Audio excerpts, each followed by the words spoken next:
War Report coming live every Tuesday at 7 with Steve, Cat, Ryan, Amanda, and Eric. And the voice of NEW, Vince Berry. Hitting all the topics like a clothesline flurry. Turn up your speakers and hear them out. You can listen from your car, even on your couch. They too raw, who NXT? Handing out SmackDowns, follow on IG. Plus, it's sponsored by Tag Me a Date. Go to YouTube and sub now for every update. It's all wrestling here. No safe space, now listen in. Time to hear from some of the greats.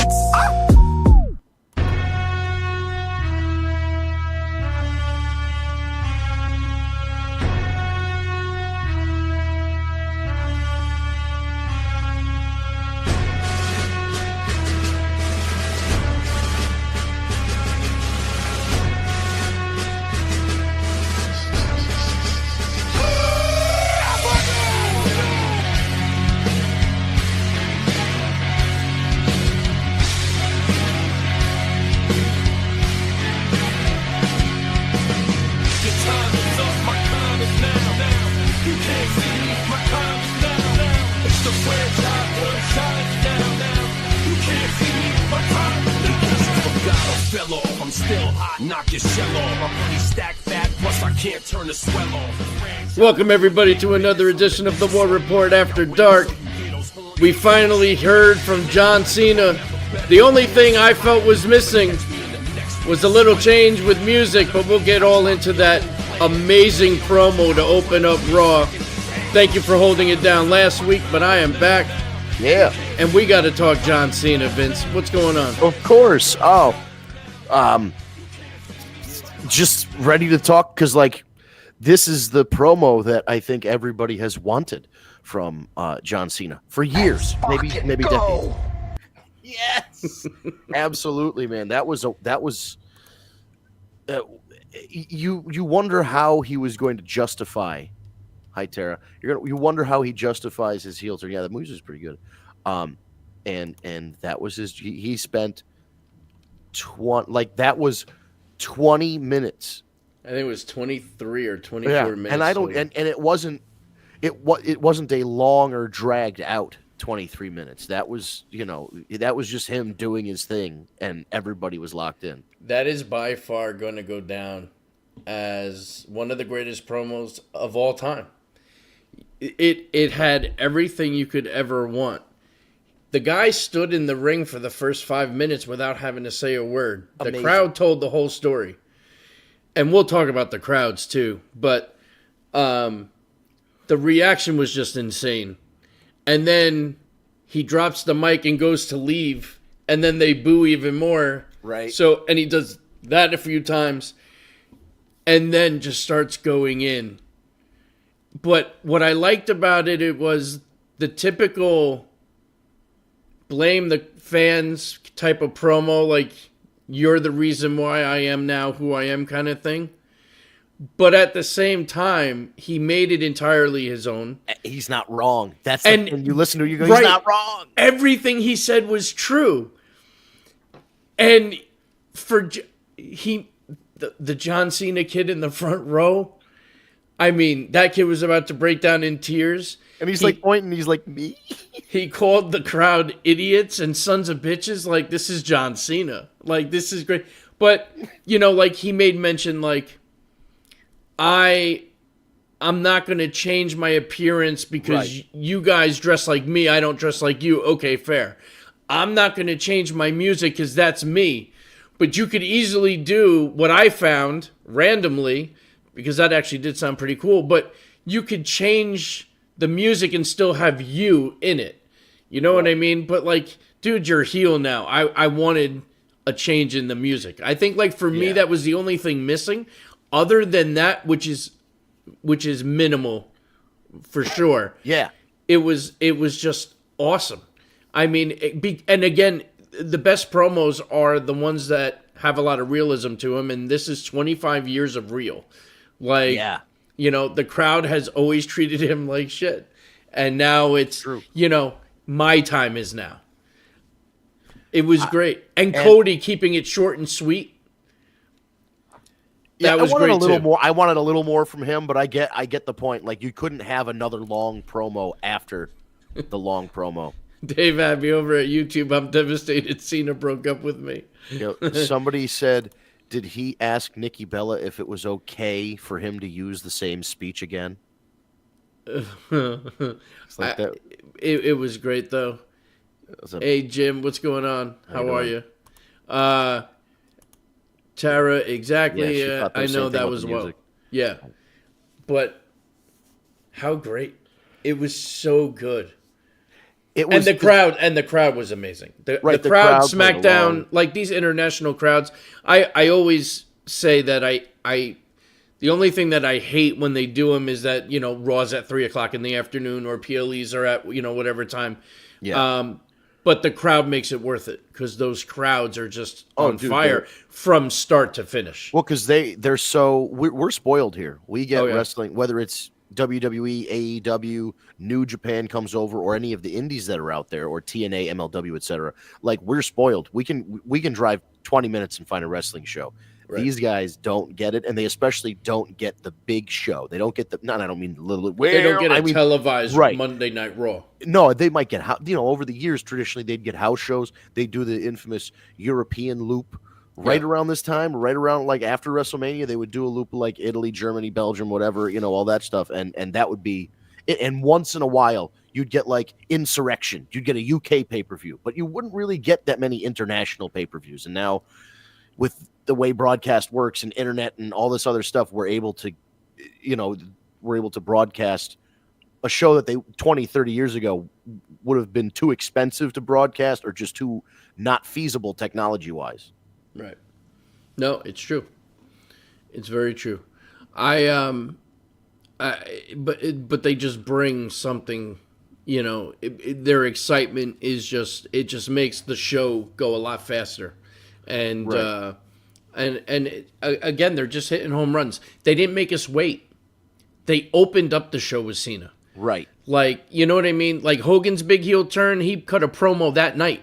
With Mean Gene in the ring getting garbage thrown at him. I just watched that. That's for they so for anybody who doesn't know, WWE just opened a WCW YouTube channel. They're uploading every Thunder, every Nitro, and they're uploading old pay-per-views as NWA Clash of the Champions, WCW Clash of the Champions, and WCW pay-per-views.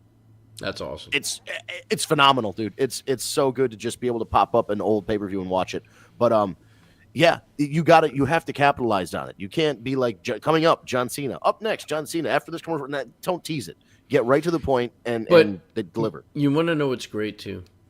There was a time where you would have so much build and anticipation for something, and you can't wait, and then it was such a bust.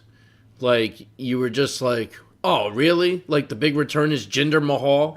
You know, like yes. It would just be disappointing and it would just like suck the energy out of the rest of the show or whatever. Remember, poor Rey Mysterio was number 30 in that Rumble. Everybody wanted Daniel Bryan to win. Right.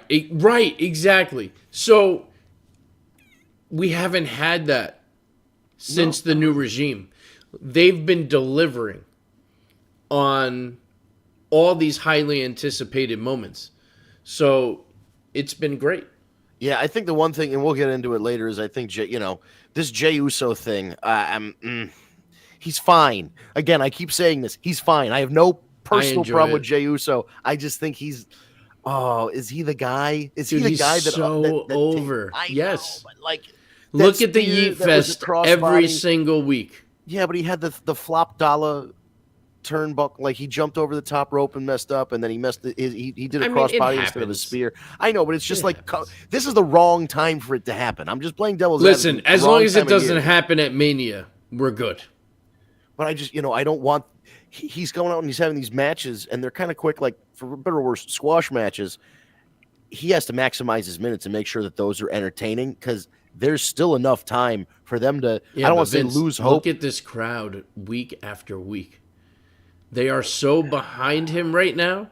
I know, and that's the. And listen, and from what I understand too, Uso is exhausted.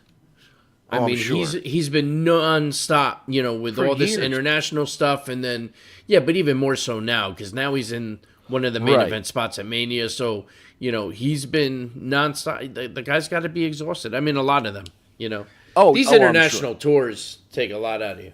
Oh yeah, you're jet lagged and all kinds of shit. You're trying to eat, you're trying to exercise, you're trying to and then go out and do your job in front of Sightsee and millions and of people. do all that stuff too. Yeah, man, I wouldn't blame them for being exhausted. But yeah, the Cena thing was great. Like I said, Cody could stand to do a longer promo. He'll just get one next week. So here's a question. Yeah. Do you think they kept this first face-to-face from Cody's side very short because they're afraid that John Cena will just annihilate him on the microphone? I think so, because honestly, that was probably the best John Cena promo. I can't remember another one that he cut that had that much emotion and intensity behind it, and he explained. Well, he's had promos with a lot of intensity for sure, but I agree with you. Like, this just was something different. This was right. They couldn't send Cody out for another 10 or 15 minute. What do you want to talk about? My daddy was Dusty Rhodes promo. He couldn't go out there and do that. But the one thing I didn't like was he goes, I want to face John Cena at WrestleMania, not this whiny bitch. And I'm like, man. Oh, and he said something about I took your best shot and I'm still standing. I'm like, yeah, but you took a nut. If in the moment he got his ass whooped, and if there was a referee and it was a match, he would have lost. I understand his sentiment. He's back. He didn't back down, but there's going to come a time where these two guys are going to stand in the ring and go back and forth, and we may be in for another Rock Hogan WrestleMania 18 moment.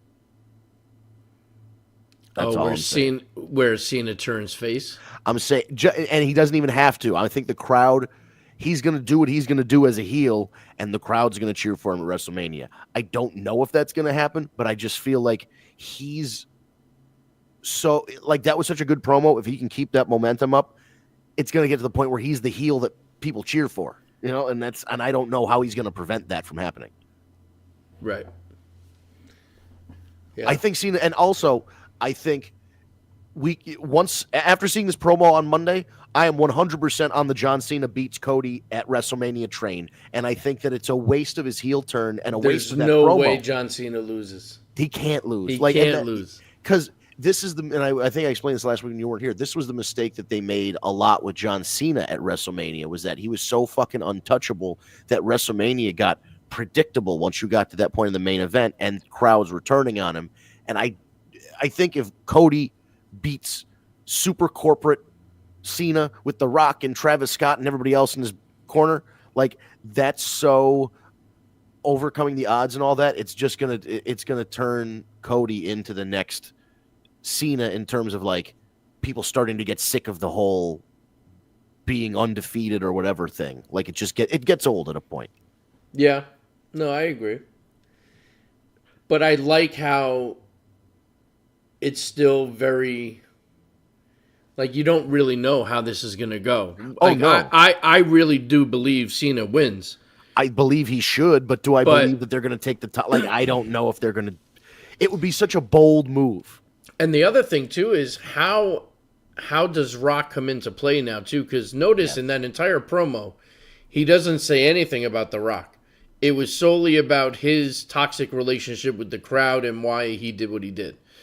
But nothing about The Rock or anything else. So we got to see how that's going to tie in. Dave Abbey, interesting point. Uso's a workhorse.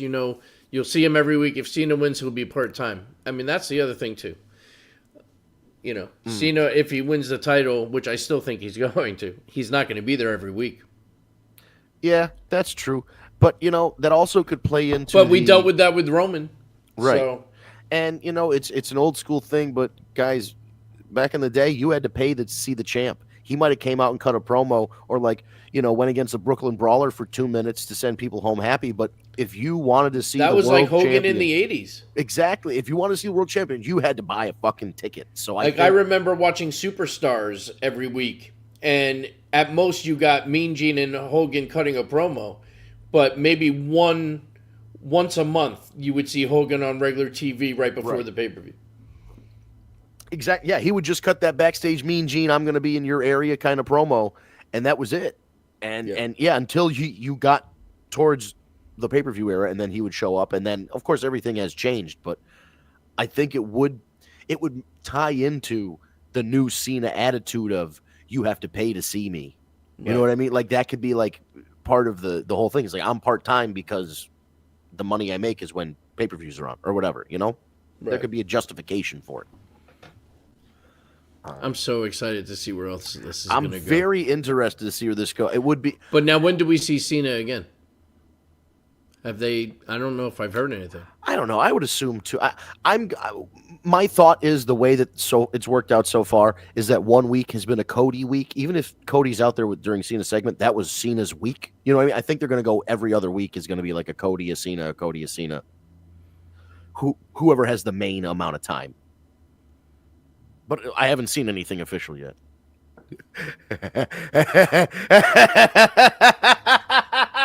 The first Dave Rosca coming out hot. His first comment of the night coming out hot. Dave A, shut up. I am with John Cena. I am John Cena team. Hey, listen, our good friend David Rosca. Listen, dude. Even John in his promo said he doesn't care about you. Yeah, man. Even the people that are on his side, they don't care about you. Yeah, but we're still cheering. Like, I still want him to win. Is it weird? He hates all of us. He broke up with us. I still want him to win. I think he has to win. Okay, so by the way, they are back. If you can't tell by the next comment, yeah, I was ignoring it. Rosie is back from the urgent care. She's not broken. Back out, broken in half. So I think Kat might be coming on soon. And yeah, all she said was Zoe Stark, and that may be Alex as well. Who knows? Yeah, well, let's just be real. We haven't seen much of Zoe Stark, so she can go scratch. T Roach, what's going on, brother? And David Rosca, tomorrow is Trish Stratus' 25th anniversary. Okay, that's great. They might do something for that. They might put up a YouTube thing, or they might put up a maybe on SmackDown. They might do a little package on that because that's pretty cool. 25th anniversary of her like debut or whatever. Yeah, they might do something. Dave Abbey, you're about to. What are we about to? I don't know. Now I'm lost. Is he? I hope the Davids aren't in a tiff. Dueling Davids. That's funny. Oh man, but yeah, I think you know what else I loved about the promo? What was that? I loved how Michael Cole at the very beginning was like, I have to, because of the 25 years, I have to give him the benefit of the doubt. And then at the end, he cuts that promo on John Cena, freaking out. And it was just great. I don't know if you saw it, but it was right when they came back from that segment. Mm-hmm. They zoomed in on Cole and Graves. Yeah. And Michael Cole just went off. And which is interesting to see because he didn't do that a lot, and I know it's he's evolved as a guy, as a broadcaster, and like the times have changed. But like, it's so strange. You're thinking like Frosted Tips Michael Cole with his button-up shirt, the black buttoned-up WWF shirt with the buttons all the way to the top, and he's like, I'm backstage with The Rock here, and The Rock is making fun of him and putting a towel over his head and shit, and now he's this guy. He's the broadcaster. He's up there with Gorilla Monsoon and Tony Schiavone and all those guys. It's amazing to see how far he's come and how much we went from hating him to I look forward to him yeeting every single week. Him and McAfee together yeeting, and then his interaction with Jey Uso. It's just everything about it. Michael Cole's been great. And it would be weird not having him at the desk. What? No McAfee. Yeah, I guess he didn't want to take the ride. I get it. He's got others because he's got the ESPN show. He's got a daily afternoon show on ESPN, so he probably has to stay in the U.S. to do that. Oh, that would make sense. But yeah, man. So we've got the other thing. We'll talk. We can probably get more into Jey Uso as the show evolves. But we've had the second sighting of our new mystery luchador. Now we've dusted this one off every couple years, whether it's the Conquistadors or whatever else, but or the Midnight Rider. It's like, it's Dusty Rhodes, but it's not Dusty Rhodes, and the Conquistadors weren't really Edge and Christian, but it was Edge and Christian, and now, or Mr. America, which is this is just a direct ripoff of Mr. America. That's exactly what it is. Yeah, It's hilarious though. so we were talking about this last week. The mask, the shape of the mask looks like Ray Phoenix's mask. It is not Ray Phoenix. I know it's not Ray Phoenix. What I'm saying is, I think this. You know how like sometimes they unmask the luchador, and it's like Christopher Daniels pretending to be a conquistador or something. I feel like there's going to be a swerve where somebody thinks they're going to wrestle Chad in this mask, and a guy with a very similar mask that's going to be Phoenix instead is going to come out. I feel like the switcheroo it's coming, right? I don't know. Well, I mean, everything you're hearing is that he's officially on his way. There was a mysterious promo, one of two, that aired on SmackDown. One of them looked for like Malachi Black, though. One of them, I think, was Malachi, the one with the 4. Yeah. I think that's Malachi, and I think, or we can go back to saying Aleister Black. And the other one, I think, might have been Phoenix. Yeah. I think you're right on that, and I think the 4, I think the 4 might end up like they'll flip it around and it's going to end up spelling out Alistair. You know what I mean? Like they're going to do some kind of thing with it where like the IV flips and it's going to be an AL, and that's the reveal in the smoke or whatever. So I want to ask this to you because you've been paying attention to this stuff. A couple weeks ago, maybe more than a month ago now, I said my prediction was when Aleister Black comes back that his target is going to be Finn Balor and that he's going to take over the Judgment Day. What do you think of that? I'm totally on board with that. Or do you think they're going to go that way, or do you think he's going to go in a different direction? I mean, I will say this.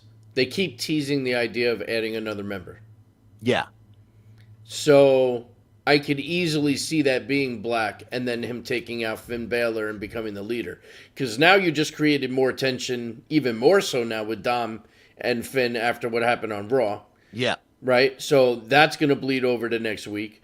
So it's just going to be more tension. That could be, I mean, if Dominic, Liv, Carlito, I think Aleister Black would kick out Finn and Carlito and try and take it down a little more serious of a path. You know what I mean? Maybe add in a couple other people that fit the aesthetic a little more. But like, I feel like, who else would you put in there? You know what? Dave Abbey's favorite, Karrion Kross. He would actually be a good opponent. A good feud would be Aleister Black against Karrion Kross. I think their styles would match well, and their promos would probably be pretty good. And then I think they could probably also get their wives involved, which is always fun. But like in general, I think that would be a nice, because they seem to be teasing something now, and we've been going through this every year since Karrion Kross got a job there. We're like, they're heating him up. This is it. This is our boy's opportunity. He's gonna hit the bigs, and then he gets rolled up by EC3 or some bullshit. It's so true. But I don't know. I feel like the tease of the new Judgment Day member started around the time Malachi Black return rumors, or like Aleister Black requesting his release from AEW rumors came about. I feel like that all happened around the same time. I think you're right. And it would make the most sense. Because it would bring it back to like, and I think there's also been teases of in the background a couple weeks ago on Raw, Finn Balor was talking, and on one of the computer monitors was the demon face, his face painted like the demon makeup, which he hasn't done since that terrible cage match. I believe it was a cage match. But anyway, it's been in the background. I feel like they're teasing. My complete fantasy booking is that Aleister Black, Malachi Black, whatever the fuck his name is now, Black Mist to Finn Balor, and that's how he kicks him out of the group. But then the Black Mist makes Finn become the Demon again because like Finn Balor can't beat Malachi Black, but the Demon could beat Malachi Black. I'd be so on board with that. Which would be great, And then I know because I don't want to say there's a lack of spooky stuff, but like some Howdy's injured, so like the Wyatt Six is off TV. There are little teases with Alexa, but like We haven't seen much of Alexa lately either. no, I think that my Amazon thing went off. I think she's off TV the same reason. I think they pulled everybody involved with the Wyatts off TV until Howdy's back. But I also heard that he's cleared, so I don't know what we're waiting for. But we're 30 some odd days away from Mania. You got to start putting things in motion. Speaking of putting things in motion, are we headed towards a multi-man Intercontinental Championship match at WrestleMania? Or are we getting a straight-up Braun Breaker Penta match? After what I saw this past week, it looks like we're getting Braun Breaker versus Penta for the IC title. Okay, because I saw during not just did Finn kind of get screwed out of his championship match by Dom, but Dom also grabbed the title at one point and kind of looked at it funny. So I was like, ooh, is he going to try and insert himself into this Intercontinental thing? Or was maybe they'll do a Fatal 4-Way? And they, that's usually the U.S. title or the Intercontinental title will have a ladder match, a 4-way match, something like that. We haven't seen a Fatal 4-Way in a while. No, the last one might have been, God, was it Seth, Brody, Jinder, and somebody for the U.S. It was Eric Rowan. There was one for the U.S. title at WrestleMania, the last WrestleMania in New Orleans, I think. No, that can't be the last Fatal 4-Way. We had to have had one prior. We've probably had one since then. I just can't remember. But like I said, the U.S. title or the Intercontinental title is usually good for a match like that. But on the flip side, if they just gave us one-on-one Braun Breaker, Penta, IC title, I'm fine with it. Oh, yeah, I'm totally good with it. That'd totally good with it. But that also raises more questions with Rey Fenix. How do you bring him in? How do you put them together? Like, I don't know. Are you going to wait until after Mania? Yeah, I don't know. I feel like if they had the Money in the Bank ladder match at WrestleMania like they used to, Rey Fenix would be a lock as a surprise competitor coming out for that. You know what I mean? Or some kind of one of those matches where like you have a mystery entrant or something and boom, Phoenix comes out and he gets a big pop. Probably was going to be the Royal Rumble if he could have gotten that worked out. But my personal opinion, as much as we're going to want to see him together to tag team, I think Rey needs to do something singles first and then find a reason to get them together. Because my concern would be because he's coming in so late and Penta's so hot that him immediately tagging with Penta makes him kind of look like the little brother or look like the sidekick and not like the singles guy that he could be. That's true. I just have a feeling they're going to rush to put them together. They probably will, which isn't a bad idea, but I just think like they should have Rey Fenix wrestle some singles matches first and kind of show what he was about like they did with Penta, and then he gets attacked by 2 guys or 3 guys or a faction or something and he needs backup and here's his big brother. Boom. Right. That's true. Dave Abbey, so does Rhea signing her name on a contract that she wasn't mentioned in give her the title shot? So, no. On Monday Night Raw, there was the contract signing with Bianca and Io. They both sign. Rhea comes out, takes out both Io and Bianca, and signs the contract. So the backstage segment after that with Pierce was him saying, you are not in the match. This is not legal. Right. You're not in the contract. But she's saying, my name is on it. It's a legal document. So that's going to continue. But ultimately, this is now going to turn it into a triple threat for the title, which I said weeks ago was probably going to be the way they were going to go. But it looks like we're getting it. And I'm okay with that, too. I think that's going to be a solid triple threat match. Yeah, I think Io probably retains, though. That's my guess. Only because I feel like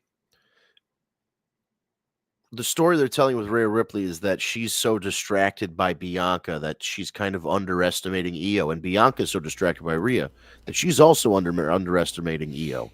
So that seems like the underdog champ going in, who might be kind of an afterthought when the two other kind of more popular or whatever girls are going at it.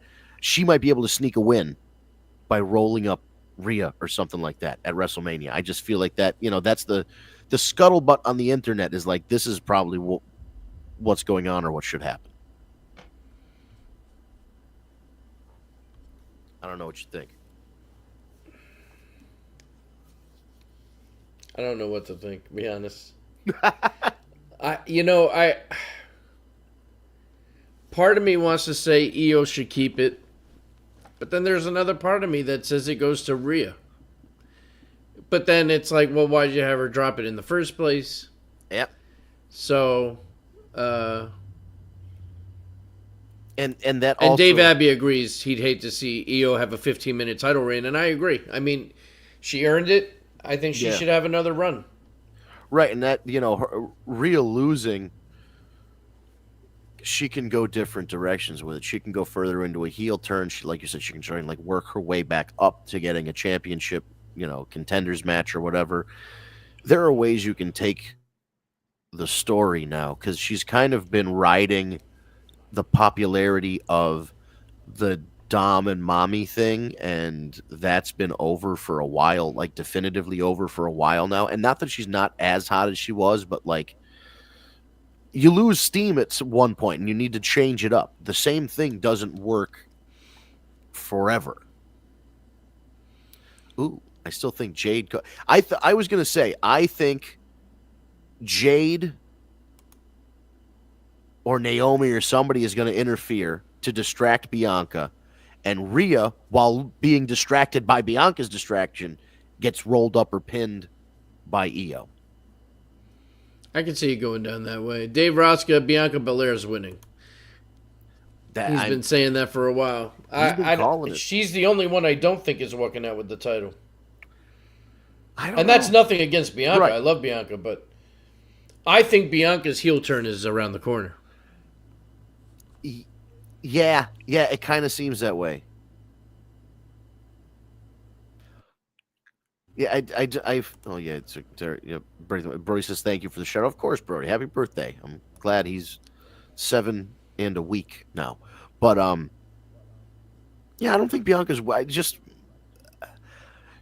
don't want to say she's won too many times at WrestleMania, because that's kind of the point. You get your big baby face over at WrestleMania, but her winning again would just be like, all right, she won. I wouldn't be mad. I would just be like, oh, all right, she won. Yay. I gotta go with Io. I really do. I think Io. As of right, I mean, we've got less than a month, about a month to make our final picks. But I mean, that's where I'm at, the same place you are right now. But we do have a little bit of time. And triple threat makes it no DQ. Yes, which is why Jade and Naomi and whoever else can get involved in the match, and it won't. Not until they say it won't affect the finish, but I have to imagine Jade and Naomi as a match on its own at WrestleMania also. Oh yeah, that'll be a singles match. I mean, that's got to be. Jade's looked good last couple times we've seen her. Oh, yeah, I hope she put some work in. Yeah, I certainly hope so, man. Because she was a raw material that they tried to work on in AEW. They tried to work it on the Performance Center, and she was just not. I understand they wanted to sign somebody away from AEW and put her into the women's division and make her a big deal very quickly. She wasn't ready for a WrestleMania match last year. That's just, it is what it is. She wasn't quite ready. This year, different story. So, like you said, if she's putting that work in now that they took her off TV to actually kind of work on those mechanics, if she really took it seriously, because part of it is she's, I don't want to say she's old. She's older for a women's wrestler. She's got a family. She wants to do other stuff in entertainment. You almost think, is she not quite 100% in on this wrestling thing. And if she can come out and have a good to great WrestleMania match, it would take a lot of that doubt away from people. I agree with that. Speaking of WrestleMania matches, what is being lined up for the women's U.S. champion Chelsea? Because she's now got 2 security guards, like she's got a whole entourage now. She has a little stable going on. The what do they call it? The I forget what they're Shia. called. I think it's is it the CIA? It's something like that. It's something like that. But either way, it's great because it's Chelsea, and it's just anything she does is great. I don't know who. I mean, right now, Mia Yim is like the only one that's really been. I guess that's fine. I mean, but they've had so many. Right, but it's not blowing me away for a WrestleMania match. But I guess with Chelsea, it almost doesn't matter. Who you're putting. Who else would you have? It sounds silly, but I would almost have I would have Chelsea offer a U.S. Championship Open challenge and have Trish or Lita answer it, and then have her cheat to beat a legend. I'd be okay with that too. Oh yeah, dude. They got. Go ahead. No, go ahead. Poor Alba. They released her partner and made her a prop. It's true. Now she's the other. Yeah, but she's got to, think about it this way. She's still got a job. The other girl don't. It's true. I wonder why, though. I wonder if there was something more behind it that they took one and not both. It's so strange because you'd think, first of all, the similar looks, the tag team that's already kind of it was established. There can only. And she wasn't bad. No, that's the other thing. She wasn't bad. It's a weird release, and I wonder if we'll hear about it. Here we go. I knew. See, this is David Rosca. Trish will beat Chelsea Green for the women's. See, this is in a perfect David Rosca world. It's going to be Trish Stratus. Listen, it could be. It's going to be. Yeah, could you imagine? it's Trish and Bianca doing the Eddie Chris Benoit hug at the end of WrestleMania. That's David's dream WrestleMania. I could really see it being. They're holding the belts, confetti, holding. Oh my God. What else was on Raw? If we're I know we've been jumping around a little bit, but what else stuck out from Raw that was must see? Because I feel like the whole headline is this John Cena promo. I mean, that was the biggest takeaway. The setup for Braun Breaker, Penta, was great. Yeah. The match that Penta had with Ludwig was great. The contract signing. I mean, right. Yeah, these are all the biggest takeaways. I mean, I just thought of something. Dakota beat Ivy again. Oh, yes. Yeah. Well, it's becoming a tradition. How do you come in each documentary is coming? All right, well, I guess I got to get Netflix again. But I had a question about the ending to the Finn Balor Braun Breaker match where Dom was trying to interfere on behalf, Braun Breaker was sitting up for a Frankensteiner, and Dom interfered. He was able to get Braun Breaker off, so he didn't hit a Frankensteiner on Finn Balor. But at the same time, Dom accidentally hit the top rope, which caused Finn to hit his crotch on the top rope, and which caused him to lose. Online, people are asking, was it really an accident? Is Dom playing dumb?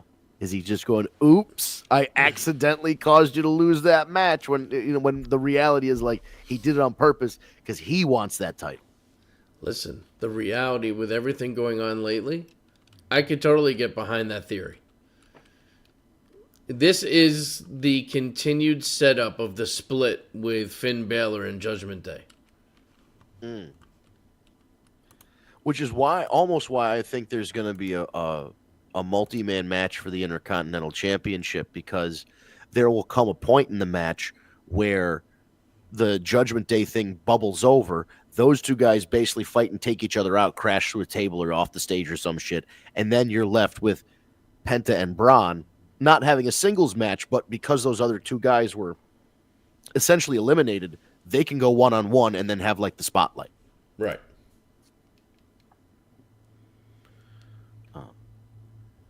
And SmackDown, though. Yeah, I was going to say, we could go back to SmackDown on Friday. Street Profits. Yep. Reclaim the tag team championships. It's great. So that's great. I'm happy, especially with their new edge now and everything else. Oh, for sure. The new direction they're taking and everything that really. And I was, correct me if I'm wrong, it's been a while since they've been any sort of tag team champion. It's been right? a few years now, I think. Yeah, it's crazy to think because back in the like comparing them to like the Usos and all these other tag teams, you'd think, oh yeah, Street Profits, they've probably been champion in the last 6 months or so. Like, if I had to put money on it, would have been like, if somebody said the Street Profits have been tag team champions within the last year, I would have been like, yeah, seems right. Yeah, and it would have been completely wrong. Yeah, I'm happy for them. I really am. Yeah, and I mean, we were talking about this on another show a couple weeks back. But we were talking about what's the future for those guys. Is one of them turning heel? Is one of them turning bit? Is one of them going to turn on the other? Are they going to be singles guys? What's going on? And then they revealed to us that this was just, this heel turn, this new attitude, whatever.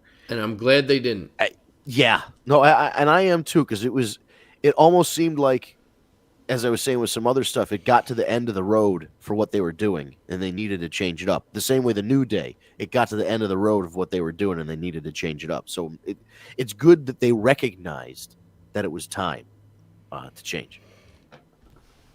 Yeah, no, I agree with that.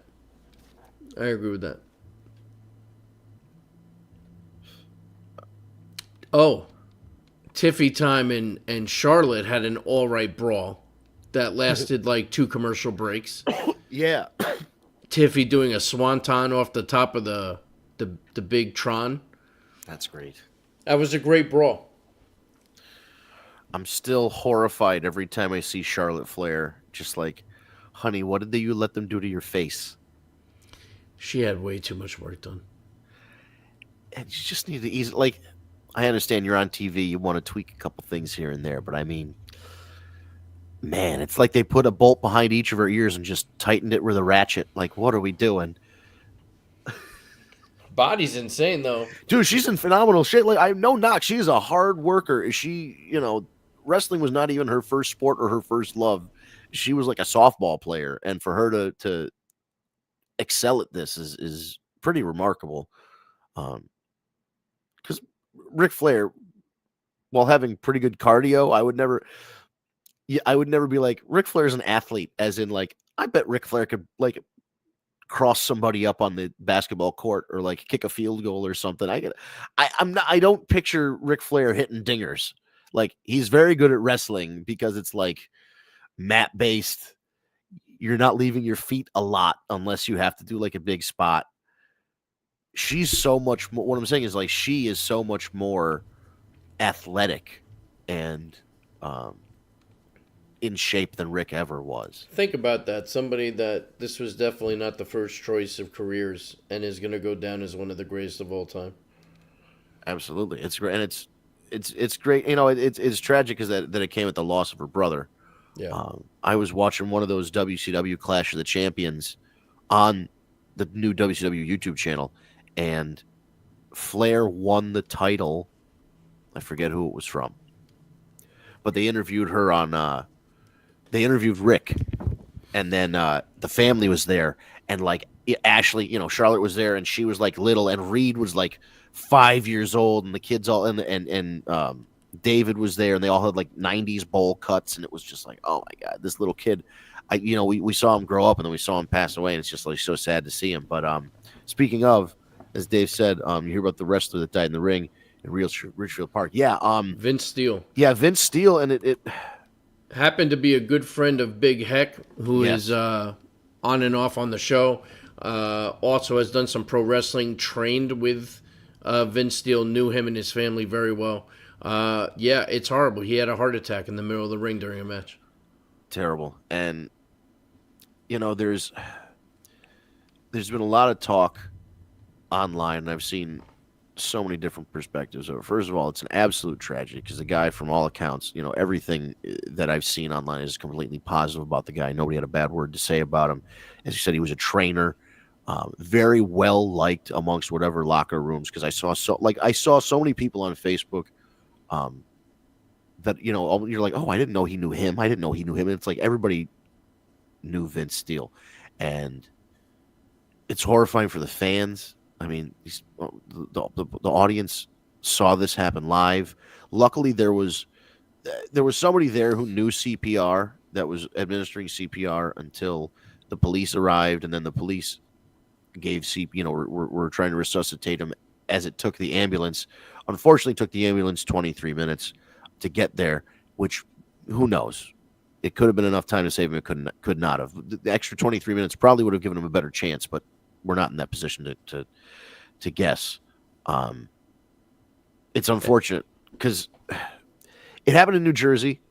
In New York, when you're running, you need a promoter's license, you need a doctor at the show, and you need an ambulance has to be on site as well. Yeah. Yep. Yeah, you have to have that. And before the show, all the performers get their blood pressure checked, and if you're over a certain threshold based on your height and weight and all that, they literally don't allow you to perform. I know guys that had to go home and get their Lipitor cholesterol medication and take it and wait 45 minutes and go back and get their blood pressure checked again, which I don't fucking recommend, but that's what they did to get cleared. But what I'm saying is that restriction or that requirement isn't there in New Jersey. It's not there in Connecticut. It's not there in a lot of states. You don't have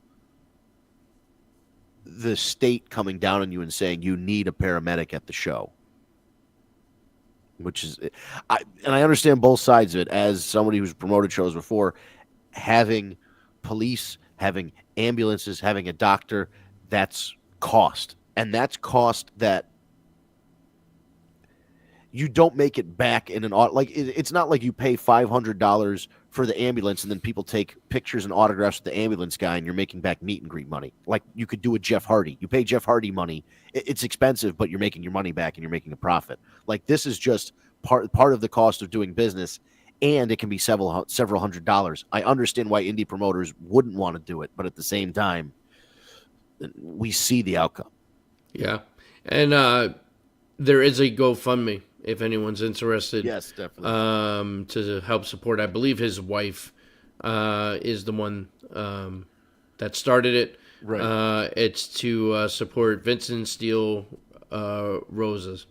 So if you can, support it.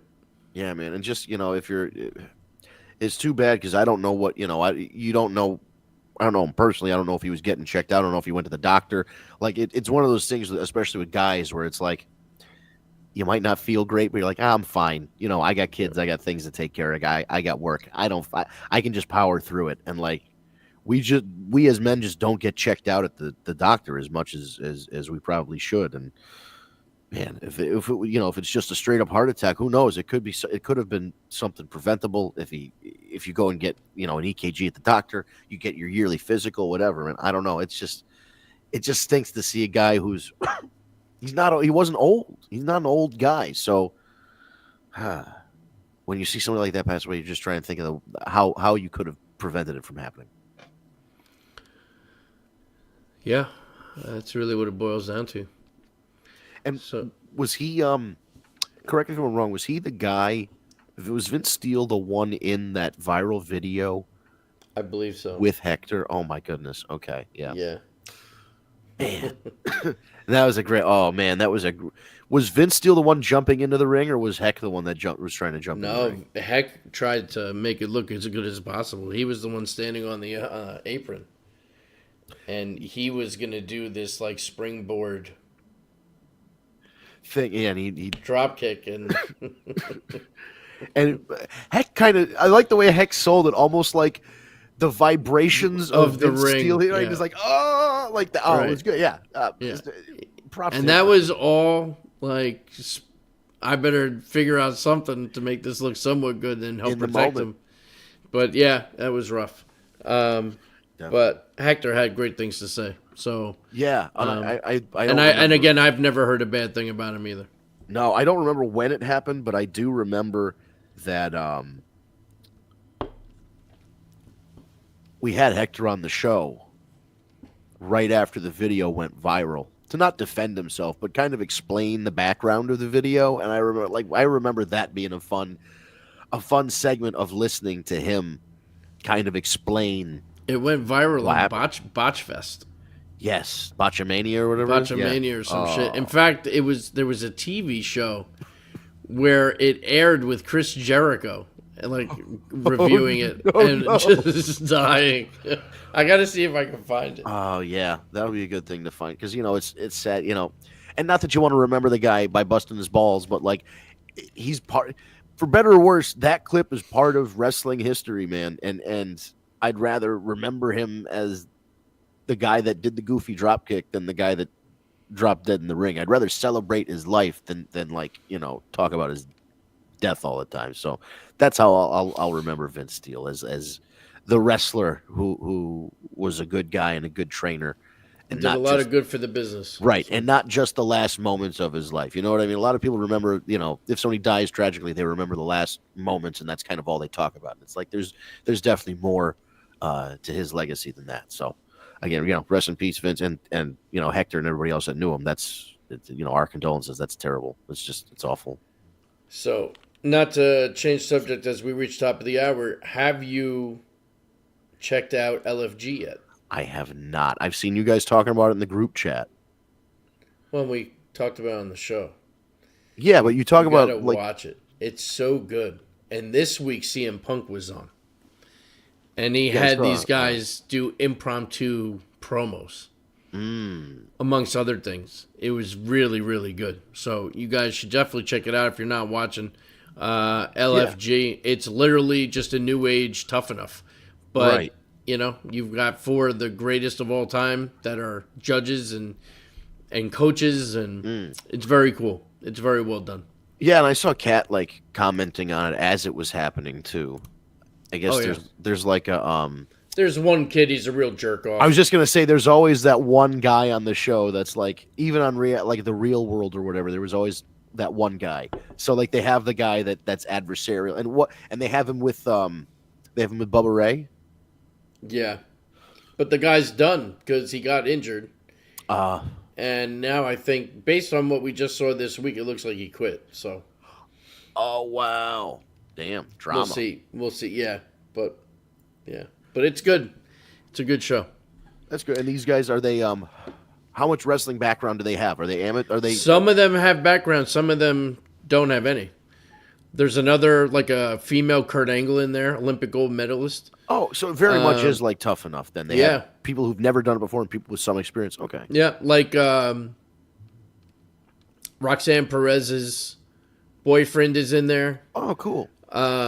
Maxine Dupree's fiance is in there. Interesting. So yeah, they have some. Yeah, it's cool. Nice. Evander Holyfield's kid is in there. Oh, that's fun. Yeah. Okay. So Good they have some shit. Yeah, it's pretty cool. And for me, and Tara asked the question that I guess I should probably ask too. Is it on a streaming service? Do you know if it's on? Do they put it up somewhere, or should I just try and DVR it? I can tell you that it replays constantly on A&E. Oh, okay. So I can just But try and I check don't. it out. If you get A&E on demand, maybe. But Oh, there's no yeah, streaming yeah. service or anything that I know. It's of. not like on Hulu or whatever. Correct. Okay, gotcha. Yeah. All right. Well, it's still worth. A&E probably needs a lot of programming to. They have 24 hours they got to fill. They probably play that thing 3 times a day. Oh, it's constantly replaying. Constantly. That and Hidden Treasures. That and Hidden Treasures. That's true. And on that note, ladies and gentlemen, we are reaching the very top of the hour. Yeah, that's gonna do it. I mean, it flew by again because there is a ton to talk about as we get closer and closer to WrestleMania. As the picture becomes clearer, matchups become clearer. It's the most wonderful time of the year, right? That's how we look at it. And if you want to keep on this ride. We'll be here every Tuesday talking about the fallout from the SmackDown and the Raw that happened and anything in between. And anything that pops up that's newsworthy in the world of wrestling, we'll talk about it. And we do it every Tuesday, 9 p.m. Eastern time, right here, either on Steve's Facebook or the Tag Me a Date Facebook page or the Tag Me a Date YouTube page. The easiest way to find it is to go to Facebook or YouTube and type in Tag Me a Date and hit the old enter thing on the search bar. On the Facebook page, all you got to do is hit the thumbs up to like the page and follow it. On YouTube, you hit the subscribe button and the bell to get notified when we go live or upload a video on Facebook or YouTube rather. And then you're good to go. You'll get a notification on YouTube or Facebook, whichever one you like and follow, that the program goes live. So when when we're ready to go and Steve hits the button over here on the computer, you'll get a notification on your phone. You can tap on it. It'll go right to the live stream. You can also just scroll back. On YouTube is probably the easiest way because Facebook is doing something with live streams. They're fucking getting rid of all of our archives, and I don't like that one bit. But anyway, the best way to go back and watch old shows is probably on the YouTube. You can just scroll back, pick the date you're looking for, and listen to it. Or if you prefer an audio version instead of this video version, you can go to your favorite podcast app, Stitcher, SoundCloud, Spotify, Apple Podcasts, Google Play Podcasts, whatever it is you like. Type in Tag Me a Date and type in the War Report. You'll find it. Hit the subscribe button. There are 2 wrestling podcasts called The War Report. Just make sure you listen to us. We have that lovely graphic behind me. It's up in the right-hand corner as well. And we have the logo. We have the description to tell you that it's us. And you can just hit subscribe. And then within the hour of us going off the air here, Ryan takes the audio, throws it up on the podcast apps so you can take it with you, whether you're driving or doing laundry or whatever it is where you're listening to podcasts throughout the day. And last but not least, we would encourage you to follow us on social media at Tag Me a Date, all one word, Tag Me a Date. That is Instagram, Twitter /X, and most of our other social media. TikTok is TikTok. What is it? It's the War Report podcast or something. What is it? The War Report, or it's just War Report podcast. War Report podcast. There we go. All one word. War Report podcast on TikTok. We put up shorts and reels and all that stuff on Instagram and on TikTok. And if you enjoyed the show and you are having a fun time and you know friends that are wrestling fans, please refer the show. Let them know that you're watching. Share it on whatever platform you're sharing it on. Thank you to Tara, Dave and David, Thomas Roach, and everybody else that joined us tonight for your comments and questions. You're definitely helping the conversation going. And we'll be back next week, 9 p.m. Eastern time, for another edition of the War Report After Dark. And I hope you have a great week. See you.